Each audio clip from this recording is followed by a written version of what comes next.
வணக்கம். நீங்க கேட்டிருந்த ஒரு முக்கியமான கேள்வி, ஒரு சின்ன ஸ்கிரீன் பழக்கம் அது எப்படி நம்ம மூளைக்குள்ள ஒரு பெரிய ஒரு அடிமைத்தனமாவே மாறுதுன்னு. ஆமா, இது நிறைய பேர் யோசிக்கிற ஒரு விஷயம். நீங்க அனுப்புன குறிப்புகளை வச்சு இதுக்குள்ள என்ன நடக்குதுன்னு கொஞ்சம் ஆழமா பார்க்கலாம். முதல்ல அந்த ஒரு உணர்வு இருக்குல்ல, எல்லாருக்குமே இருக்கும். ரொம்ப நேரம் ஸ்கிரீன் பார்த்ததுக்கு அப்புறம் உடம்பு ரொம்ப டயர்டா இருக்கும். ஆனா மூளை மட்டும் ஓடிக்கிட்டே இருக்கும். அதேதான், ஒரு மாதிரி பரபரன்னு. உங்க குறிப்புகள்ல சொல்ற மாதிரி இதுக்கு காரணம் அந்த மின் அதிர்வுகள் தானே? கரெக்ட். ஸ்கிரீன்ல இருந்து வர்ற ஒரு 50ல இருந்து 60 ஹெர்ட்ஸ் மின் ஆற்றல். அது நம்ம மூளையோட அந்த இயல்பான ஆல்பா அலைவரிசையை விட ரொம்ப அதிகம், பல மடங்கு அதிகம். அதனால மூளை அதீதமா தூண்டப்படுது. அதனாலதான் கொஞ்ச நேரத்துக்கு அப்புறம் அது சோர்வாயிடுது. சரி. இப்போ இந்த உடல் ரீதியான உணர்வுக்கும் மூளைக்குள்ள நடக்கிற கெமிஸ்ட்ரிக்கும் ஒரு நேரடி தொடர்பு இருக்கு.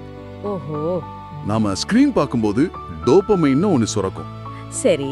அது ஒரு விதமான மகிழ்ச்சி ரசாயனம்னு சொல்லலாம். சரி. இங்கதான் ஒரு சின்ன ட்விஸ்ட் நடக்குது. ஆரம்பத்துல நாம சந்தோஷமா உணர்றதுக்காக ஸ்கிரீன் பார்ப்போம்.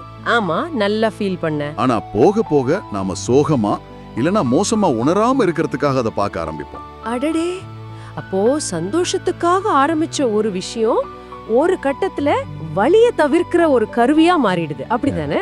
சரியா சொன்னீங்க.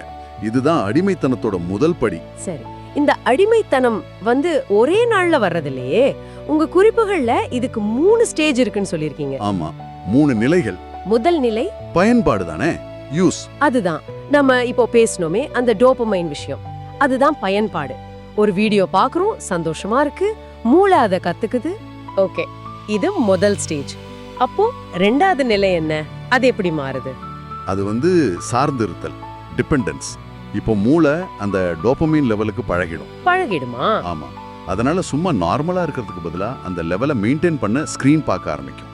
இதுல என்ன பிரச்சனைனா, நிஜ உலகத்துல இருந்து வர்ற சந்தோஷம்லாம் கொஞ்சம் போரிங்கா தெரிய ஆரம்பிக்குமா? கரெக்டா சொன்னீங்க. நண்பர்களோட பேசுறதோ உடற்பயிற்சி செய்யறதோ அதுல இருந்து வர்ற டோபமைன் அளவு 10வது மாதிரி தோணும். புரியுது. அப்போ சார்ந்து இருக்கிறதுக்கும் அடிமையாகிறதுக்கும் என்ன பெரிய வித்தியாசம்? ஏன்னா ரெண்டுமே ஒண்ணு மாதிரி தான் கேக்குது. ரொம்ப முக்கியமான கேள்வி. 3வது நிலை தான் அடிமையாதல், அடிக்ஷன். இங்க நம்ம மூளையோட கண்ட்ரோல் சென்டர்னு ஒன்னு இருக்கு. ப்ரீஃப்ரான்டல் கார்டெக்ஸா? அதேதான், ப்ரீஃப்ரான்டல் கார்டெக்ஸ். அதுதான் நம்ம முடிவெடுக்கிறது, ஆசையை கட்டுப்படுத்துறது, எல்லாத்தையும் பார்த்துக்கும். சரி. அடிமையாதல் நிலையில அதோட சக்தி கொஞ்சம் கொஞ்சமா குறைய ஆரம்பிச்சிடும். அதனாலதான் போதும் போனை வைக்கணும்னு நம்ம மனசு சொன்னாலும் நம்மால அது செய்ய முடியல. சரியா புடிச்சிட்டீங்க. நம்ம கண்ட்ரோல் நம்ம கையை விட்டு போயிடுது. ஆக நம்ம மூளையோட அந்த வெகுமதி அமைப்பு, ரிவார்ட் சிஸ்டம், மொத்தமா ரீவயரிங் செய்யப்படுதுன்னு சொல்லலாமா? சுருக்கமா சொன்னா அதுதான்.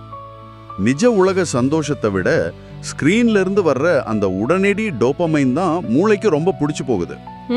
ஒரு எளிய பழக்கம் எப்படி நம்ம மூளையோட மின்சாரம், ரசாயனம், ஏன் நம்ம முடிவெடுக்கும் திறனையே மாத்துதுங்கிறது ஆச்சரியமா இருக்கு. நிச்சயமா இது ஒரு முக்கியமான சிந்தனையும் கொடுக்குது. இப்போ இந்த செயல்முறை மூளையில எப்படி நடக்குதுன்னு நமக்கு தெரிஞ்சிடுச்சு. ஆமா. அப்போ நாமளா வேணும்னே ஒரு இன்டென்ஷனல் அன்பிளக்கிங், அதாவது திரைகளில இருந்து கொஞ்ச நேரம் விலகி இருந்தா இந்த மாற்றங்களை நம்மால ரிவர்ஸ் பண்ண முடியுமா? அத பத்தி நீங்க என்ன நினைக்கிறீங்க? யோசிச்சு பாருங்க.